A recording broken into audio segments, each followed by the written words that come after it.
नमस्कार, स्वागत है आपका। आप देख रहे हैं इंडिया बोल रहा है। मैं हूं आपके साथ विवेक शांडिल्य। डोनाल्ड ट्रंप का टैरिफ वाला बुखार अब दुनिया उतारने के मूड में है। बहुत हो गया ये टैरिफ का ड्रामा। अब इसको ठंडा करना जरूरी है, जो टैरिफ का खेल चल रहा है। हमने आपको बताया कैसे भारत ने दाल पर 30% का टैरिफ लगाकर एक मैसेज दिया, तो पीछे पीछे यूरोप भी आ गया। यूरोप ने भी डोनाल्ड ट्रंप को उन्हीं की भाषा में जवाब दिया है। बेलगाम टैरिफ पर बेलगाम डोनाल्ड ट्रंप पर लगाम कसने के लिए ईयू ने भी वही टैरिफ वाला बम अमेरिका में फोड़ने की तैयारी कर ली, जिससे डोनाल्ड ट्रंप अभी तक पूरी दुनिया को धमकाते रहे। आपको न्यूटन का वो थर्ड लॉ याद होगा, for every action there is an equal and opposite reaction. और यही रिएक्शन अब ट्रंप की ट्रेड दादागिरी का दम निकालने वाला है। यूरोपीय यूनियन पर 93 अरब यूरो तक का टैरिफ लगाने की तैयारी अमेरिका पर ईयू कर रहा है। कितने का? 93 अरब यूरो का टैरिफ लगाने की तैयारी में है यूरोपीय कंट्रीज।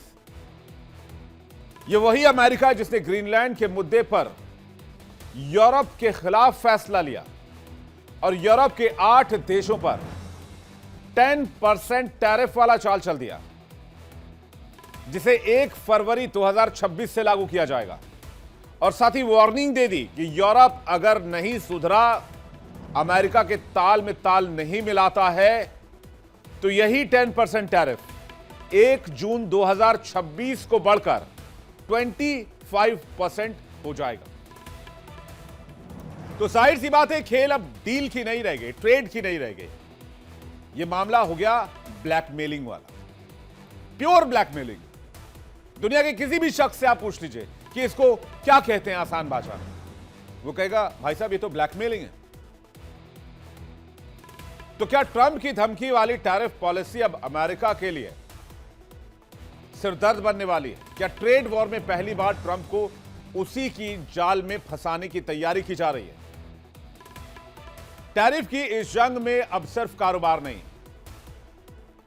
अमेरिकी दबदबा, ट्रंप की साख, अमेरिका का क्रेडिट, सब कुछ दांव पर है। आज इसी खबर को पहले विस्तार से समझेंगे।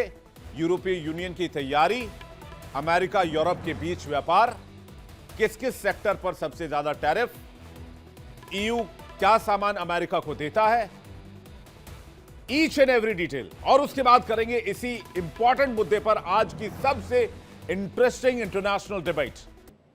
ग्रीनलैंड को लेकर अमेरिकी राष्ट्रपति डोनाल्ड ट्रंप की आक्रामक नीति और टैरिफ की धमकियों ने पूरी दुनिया को एकजुट करना शुरू कर दिया है। भारत ने पहले ही दाल पर टैरिफ लगाकर अमेरिका को जवाब दिया और कहा कि अब तो टिट फॉर टैट वाली नीति ही चलेगी। अब यूरोपीय यूनियन ने साफ कर दिया कि वो दबाव में आने वाले नहीं हैं और किसी भी तरह के आर्थिक ब्लैकमेल को बर्दाश्त नहीं करेंगे। अमेरिका बेशक राजा होगा तो अपने घर में रहे। अमेरिका यूरोप का यह विवाद अब केवल बयानबाजी, कूटनीतिक मतभेद तक सीमित नहीं रह गया है। अब ये एक बड़ा वैश्विक व्यापारिक युद्ध बनने जा रहा है और गहरे रणनीतिक और कूटनीतिक टकराव की ओर इशारा हो रहा है। दुनिया एक तरह से एक आर्थिक युद्ध की तरफ बढ़ रही है, जिसमें ना गोला होगा, ना बारूद, ना लड़ाकू जहाज, ना कोई परमाणु बम। इसमें न्यूटन का थर्ड लॉ जो है वो लागू होगा, for every action there is an equal and opposite reaction. और यही नियम किताबों से निकलकर व्हाइट हाउस और ट्रेड पॉलिसीज में लागू होता दिख रहा है। डोनाल्ड ट्रंप टैरिफ लगाओ, धमकाओ, दबाव बनाओ और जो चाहे किसी भी देश से वो करवाओ। उस देश की जमीन साइन करवा लो, वेनेजुएला को राष्ट्रपति को उठा लो और दुनिया झुक जाएगी, क्योंकि अमेरिका के साथ सबको व्यापार करना है। पूरी दुनिया को अमेरिका की जरूरत है, लेकिन अमेरिका को किसी की जरूरत नहीं है। इसी पॉलिसी पर काम करते हैं डोनाल्ड ट्रंप। और डोनाल्ड ट्रंप को लगा कि दुनिया झुक जाएगी, क्योंकि अमेरिका के डॉलर में बड़ी ताकत है और अमेरिका का डॉलर व्यापार से नहीं मिलेगा, फिर क्या करेंगे? लेकिन ट्रंप साहब ऐसा होता नहीं है, तस्वीर बदल रही है। आपके सामने दुनिया के कई देश खड़े हो गए हैं, रशिया चाइना पहले ही खड़े हैं, भारत ने भी आपको तेवर समझा दिए हैं और अब यूरोपीय यूनियन भी सामने आ गया। यूरोप ने साफ कर दिया है कि अमेरिका ने व्यापार को हथियार बनाया तो ये ब्लैकमेल बर्दाश्त नहीं किया जाएगा, उसी की भाषा में जवाब देंगे। ट्रंप का टैरिफ वाला बुखार अब हो सकता है कि ठंडा पड़ जाए, क्योंकि बेलगाम ट्रंप पर लगाम कसने के लिए ईयू उसी का टैरिफ वाला हथियार उसी पर इस्तेमाल करने की तैयारी कर चुका है। अमेरिका को सीधा संदेश दे रहा है यूरोप को डराया गया, ब्लैकमेल किया गया तो यूरोप झुकेगा नहीं। यूरोपीय संघ 93 अरब यूरो तक का शुल्क लगा सकता है। यूरोप अमेरिका के व्यापार संबंधों पर भी इसका असर दिखने लगा है। यूरोप के कई देश तो अमेरिका के साथ already free trade FTA agreement में है, लेकिन वो डील्स भी खटाई में दिख रही हैं। यूरोपीय संसद ट्रेड डील के पक्ष में नहीं है। ईयू यूएस ट्रेड डील पर आगे बढ़ने के पक्ष में नहीं है। यूरोप पूरी तरह से एक सुर में कह रहा है ना, अब मुमकिन नहीं। आयरलैंड जवाबी टैरिफ के पक्ष में। अमेरिका करीबी इटली का जो कभी इटली है अमेरिका का बहुत क्लोज अलाई है, वो भी डोनाल्ड ट्रंप के टैरिफ को गलत मान रहा है। 93 अरब यूरो कोई छोटा मोटा आंकड़ा नहीं होता है दोस्तों, ये सीधा सीधा ऐलान है कि वार होगा तो फिर पलटवार भी होगा। ट्रेड वॉर अब एक तरफा नहीं रहेगा। जरा सा रिवाइंड करते हैं, ग्रीनलैंड का मुद्दा पहले छूते हैं। यूरोप ने अमेरिका की मंशा पर सवाल उठाए, ट्रंप भड़क गए। ट्रंप ने जवाब में यूरोप के 8 देशों पर टैरिफ लगा दिया। 10% का डायरेक्ट टैरिफ 1 फरवरी से लागू हो जाएगा।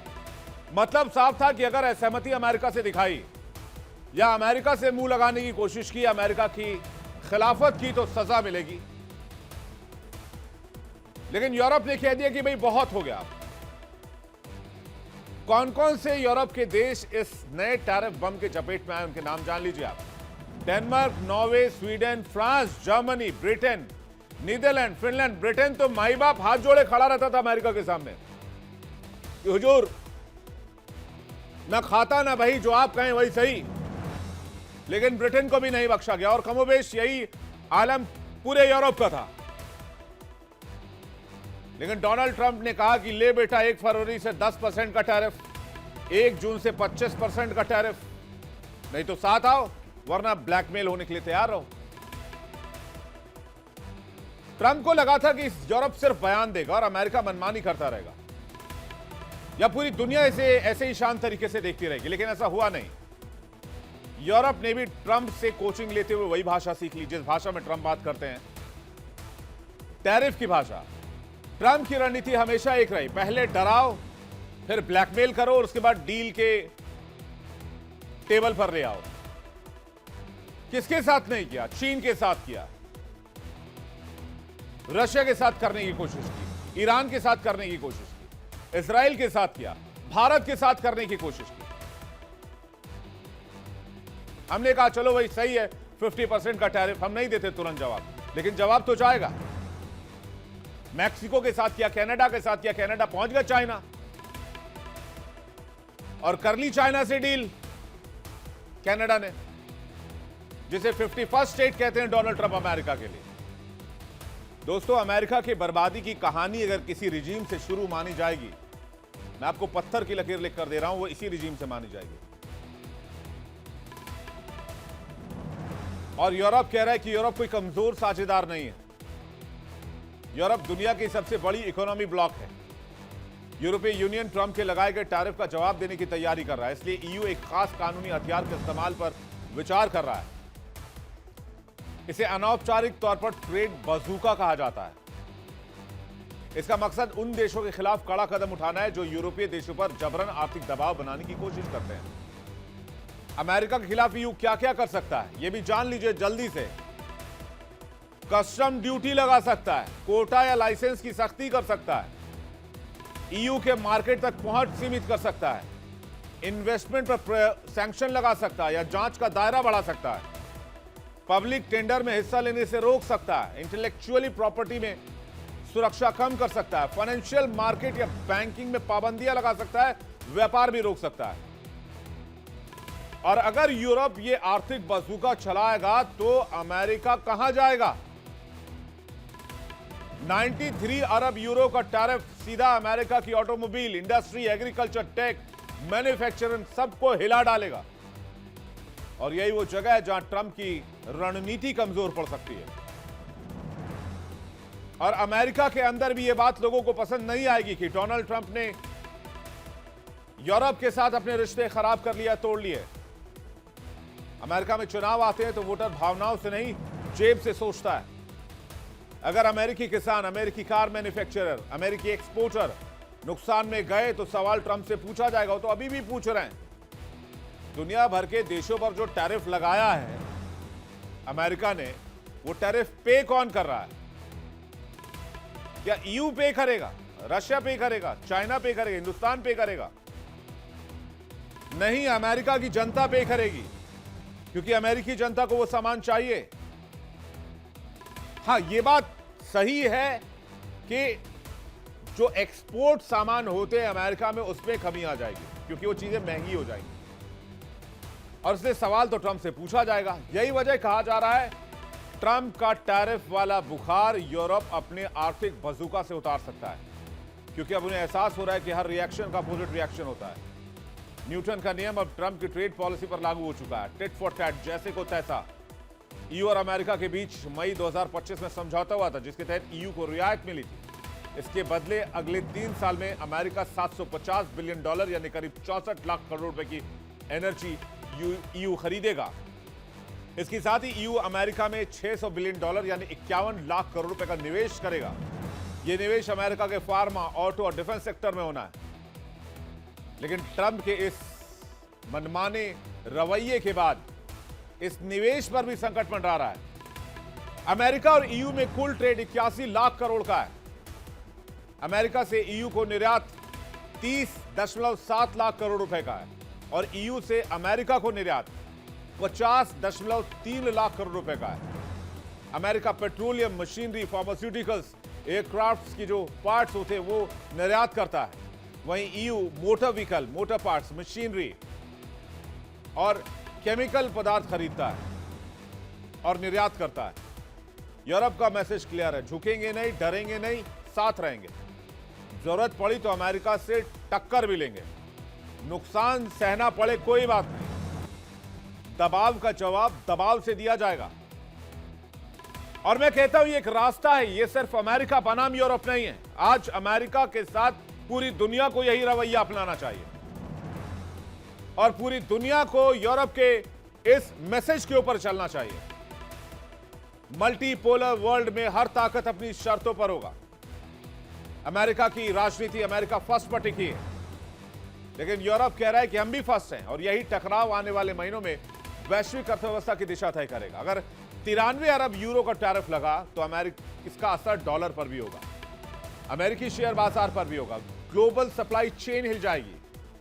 लड़ाई कागजों की नहीं, लड़ाई जेब की है, लड़ाई इकोनॉमी की है, लड़ाई साख की है, लड़ाई नाक की है। इतिहास गवाह है, जब जेब पर चोट पड़ती है तो सत्ता की कुर्सी हिलती है। और इन सबके बीच अमेरिकी राष्ट्रपति डोनाल्ड ट्रंप की ग्रीनलैंड पर कब्जे की धमकियों के बाद पूरा यूरोप एकजुट। कई नेटो सदस्य देशों ने ऑपरेशन आर्कटिक एंड्योरेंस के नाम से एक संयुक्त सैन्य अभ्यास शुरू कर दिया है। 7 देशों ने तो ग्रीनलैंड में सैनिक भी उतार दिए हैं, जिसमें फ्रांस है, जर्मनी है, नॉर्वे है, नीदरलैंड है, फिनलैंड है, ब्रिटेन है, स्वीडन है। नंबर्स भले ही कम हो, लेकिन एक बात तय है कि ये पोस्चरिंग है, ये जवाब है। अमेरिका के खिलाफ आपने एक भी सेना भेजा, एक भी आपने जवान भेजा तो भेजा ना, अमेरिका के खिलाफ आर्मी खड़ी की ना। और डेनमार्क की अगुवाई में ऑपरेशन आर्कटिक एंड्योरेंस सैन्य अभ्यास चलाया जा रहा है। मकसद यह देखना है कि अगर भविष्य में ग्रीनलैंड में बड़ी संख्या में सैनिक तैनात करना पड़े तो उसकी फिजिबिलिटी क्या होगी, इंफ्रास्ट्रक्चर कितना चाहिए। और सबसे बड़ा सवाल, क्या ट्रंप यूरोप से भिड़कर एक और फ्रंट खोलने का जोखिम लेंगे या फिर यहां से ट्रंप यूटर्न मारेंगे। सामने कोई देश नहीं है, पूरी यूनियन है, यूरोपीय यूनियन। और जब एक्शन के सामने इक्वल और अपोजिट रिएक्शन आ जाए तो सबसे ज्यादा दर्द उसी को होता है जिसने पहली चोट मारी होती है। टैरिफ के इस जंग में अब सिर्फ व्यापार नहीं, डोनाल्ड ट्रंप की रणनीति, उनकी साख, उनका ग्लोबल दबदबा, सब कुछ दांव पर लगा हुआ है। इस पर बातचीत करने के लिए मेहमानों का बड़ा पैनल इस वक्त हमारे साथ जुड़ रहे हैं। कर्नल शिवदान सिंह हमारे साथ जुड़ रहे हैं, रक्षा विशेषज्ञ स्वागत है आपका। संदीप मिश्रा हमारे साथ जुड़ रहे हैं, राजनीतिक विश्लेषक स्वागत है आपका। मल्लिका पांडे हमारे साथ जुड़ रही हैं, बहुत स्वागत है आपका, विदेश मामलों की जानकार हैं। शुभदा चौधरी हमारे साथ जुड़ रही हैं, विदेश मामलों की जानकार। आपका भी स्वागत है। और सबसे पहला सवाल मैं शुभदा चौधरी जी से लेना चाहूंगा। शुभदा, क्या लग रहा है आपको यूरोप के इस जवाबी टैरिफ से, रेसिप्रोकल टैरिफ से 93 अरब यूरो का झटका अगर अमेरिका को लगा तो फिर यह खबर अमेरिका के लिए कैसी होगी? देखिए विवेक जी, मुझे बुलाने के लिए शुक्रिया। पहले तो मुझे समझ में नहीं आ रहा कि मैं मागा बोलूं, मेक अमेरिका ग्रेट अगेन, कि मैं मडेसा बोलूं, मेक डेनमार्क स्मॉल अगेन, या मैं मेपा बोलूं कि मेक यूरोप पुअर अगेन। लेकिन जहां तक बात है कि ये पहली बार हिस्ट्री में नहीं हुआ है कि यूरोप ने और अमेरिका ने आपस में रेसिप्रोकल टैरिफ्स लगाए हैं। जब 1929-30 का दशक था, उस समय दो रिपब्लिकन सेनेटर्स थे, स्मैलवेट और मूली। उन्होंने जो है 60% टैरिफ लगाया था यूरोप पे। ये ग्रेट डिप्रेशन का टाइम था, जिसको हटाने के लिए फिर रूजवेल्ट को साइन करना पड़ा, और इस तरीके का रेसिप्रोकल टैरिफ नहीं लगेगा, ये उन्होंने साइन किया और ये एंड हुआ। तो ये पहली बार नहीं है। दूसरी चीज, इसमें यूरोपियन यूनियन की भी गलती है। 2013 में एडवर्ड स्नोडन के खुलासे में ये पता चल रहा था कि यूएस की जो इंटेलिजेंस साइट है ग्रीनलैंड में, उससे वो एंजेला मार्केल को स्पाई कर रहे थे। और इसके साथ बहुत सारे और मिनिस्टर्स जो नॉर्वे, जर्मनी, फ्रांस, स्वीडन के थे, उनको भी यूएस स्पाई कर रहा था। ये बहुत बड़ा न्यूज वर्दी स्टोरी था। तो उस समय भी ईयू की जो यूनिटी थी वो डिस्टर्ब हुई थी। दूसरी चीज है, जब नेटो के सेक्रेटरी जनरल मार्क रूटे ओपनली ये बोलते हैं कि ट्रंप तो डैडी हैं, और डैडी को तो अलाउड है अभद्र भाषा बोलना, वो अपने आप बताता है कि कहां पे किस चीज का स्टेटस क्वो है। तीसरी चीज, अपने सारे वेपन्स, अपनी सारी इंटेलिजेंस तो यूरोपियन यूनियन ने यूक्रेन को दे दी। अब वो ग्रीनलैंड को कहां से, अमेरिका से ही वेपन्स खरीद के डिफेंड करेंगे? इसमें कोई लॉजिक है? तीसरी बात यह है कि ब्रेग्जिट क्यों हुआ तब, क्यों इतना ज्यादा रिपब्लिकन्स का पैसा जो लगाया गया था ब्रेग्जिट में, निजेल फराज और आज जो रिफॉर्म पार्टी है उन पे, आज यूके कहां पे स्टैंड करता है? यूरोपियन यूनियन के साथ क्या अकेले है? क्या उसका रोल रहेगा? चाइना का तो जितना भी टैरिफ था कनाडा ने हटा दिया। चाइना भी वही कर सकता है जाके साउथ चाइना सी में। अब तो यूएसएस अब्राहम लिंकन भी वहां से हट रहा है। उसके बाद आपका रशिया भी वही कर सकता है यूक्रेन के साथ। लेकिन मुद्दा यह है कि डेनमार्क और ग्रीनलैंड की 800 साल पुरानी हिस्टोरिक जर्नी है, और ट्रंप पहला प्रेसिडेंट नहीं है यूएस की हिस्ट्री में जिसको खरीदना है ग्रीनलैंड, पहली बार। इसके तीन कॉन्टेक्स्ट हैं। अभी जो स्पेशल एनवॉय जो ट्रंप ने चूज किया है, लुजियाना का गवर्नर, उसको क्यों चूज किया है, जेफ लैंड्री को? क्योंकि लुजियाना को खरीदा गया था 1803 में नेपोलियन बोनापार्ट से, फ्रांस से। उससे पहले पनामा कनाल जोन को खरीदा गया था। उससे पहले 1867 में अलास्का को खरीदा गया था। तो ट्रंप तो इसको रियल स्टेट डील मान रहे हैं। जहां तक बात है, उनसे पहले भी 1867 में जो सेक्रेटरी ऑफ स्टेट थे विलियम सीवर्ड, वो चाहते थे कि खरीद लिया जाए ग्रीनलैंड को। 1910 में यूएस प्रेसिडेंट विलियम थाफ्ट चाहते थे कि ग्रीनलैंड को खरीद लिया जाए। वर्ल्ड वॉर टू के समय पे यूएस ने ग्रीनलैंड को ऑक्यूपाई करके रखा था और अभी तक उसकी मिलिट्री बेस वहां पे है। हैरी ट्रूमन, उन्होंने डेनमार्क को 100 मिलियन गोल्ड में देने का दावा किया था। तो ये पहली बात नहीं है कि वो ट्रंप ही कर रहे हैं। लेकिन हाँ, अब ग्रीनलैंडर्स, क्योंकि पांचों के पांच जो उनके रिप्रेजेंटेटिव्स हैं वो नहीं चाहते यूएस के से ऑक्यूपाई होना, जो ग्रीनलैंडर्स हैं उनको क्या 52 वीक्स ऑफ पेरेंटल लीव मिलेगा यूएस जब अनेक्स कर ले? तो क्या उनको 5 वीक्स ऑफ पेड वेकेशन मिलेगा? क्या उनको फ्री एजुकेशन मिलेगा? लेकिन उससे भी इंपॉर्टेंट बात है कि आज 19 जनवरी को क्या अमेरिका में जब Martin Luther king day celebrate किया जा रहा है, क्या मिनेसोटा में ट्रंप इंसरेक्शन एक्ट लागू करने वाले हैं? क्या ट्रूप्स वहां डिप्लॉय करने वाले हैं? क्या मिड टर्म इलेक्शंस होंगे कि भी नहीं होंगे? वो क्यों क्रिप्टो करेंसी? क्योंकि अगर ग्रीनलैंड में इन्वेस्ट करते हैं तो उनको 700 बिलियन यूएस डॉलर्स लगेंगे। इसीलिए क्या वो क्रिप्टो करेंसी और बिटकॉइन से टैक्सेशन हटाना चाहते हैं? तो बात यहां पे इतनी है कि ईयू ने अपने आप को यूनिफाइड नहीं रखा। जब यूरोजोन क्राइसिस भी हुआ था तो जर्मनी के भरोसे ये सारे देश थे। आज भी उनके आपस में कोई यूनिटी नहीं है। हाँ, उनको स्ट्रेटेजिकली कम इंपैक्ट करेगा ये टैरिफ्स, जर्मनी और आयरलैंड को ज्यादा इंपैक्ट करेंगे क्योंकि इन दोनों का बहुत ज्यादा ट्रेड है यूएस के साथ। जी। यूएस में ये ज्यादा इंपैक्ट करेगा। 59,000 जॉब्स ऑलरेडी लॉस हो चुकी हैं टैरिफ ट्रेड के कारण। तो मुझे तो लगता है कि ये जो ब्लफ वाला जो रियल स्टेट थिएट्रिक्स है, ये चलते रहने वाला है, क्योंकि शायद ट्रम्प को ये लगता है कि ग्रीनलैंड एप्स्टीन के जैसा ही कोई वर्जिन आइलैंड होगा उसका, जिसको वो कभी भी जाके ऑक्यूपाई कर सकते हैं, कभी भी जा सकते हैं, कभी भी आ सकते हैं। हाँ, मुझे लगता है ये एप्स्टीन वाला भी आपने एक अच्छा मैटर डिस्कस कर ही दिया यहाँ पर। एप्स्टीन के जिन्न से पीछा छुड़ाने के लिए वेनेजुएला और ग्रीनलैंड का चैप्टर शुरू किया गया। कुछ मीडिया कोर्स पे इसको लेकर भी डिस्कशन चल रही है। मैं शिवदान जी का रिएक्शन चाहूंगा यूरोप वर्सेस अमेरिका में, उसके बाद मैं संदीप जी और मल्लिका आपके पास आ रहा हूँ। शिवदान जी। देखिए, ऐसा है, अमेरिका एक सुपर पावर माना गया है विश्व में,